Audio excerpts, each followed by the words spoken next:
Sinampahan na ika-4 na impeachment complaint si Vice President Sara Duterte ilang oras matapos niyang i-anunsyo na tatakbo siya sa pagka-presidente sa 2028. Inihain nito ng isang attorney Nathaniel Cabrera sa House Secretary General.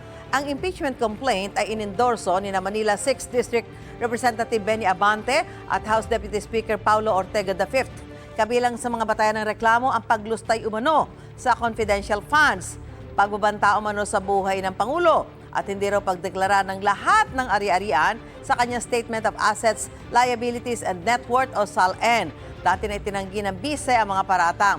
Sabi ng defense team ng bise na gaya ng mga naunang impeachment complaints, sasagutin nila ang lahat ng aligasyon ng buo at sa tamang panahon alinsunod sa konstitusyon. Naniniwala ang ilang kongresista na ang anunsyo ng bise na tatakbo siya sa pagka-presidente ay layong mapigilan ang pag-usad ng impeachment proceedings laban sa kanya.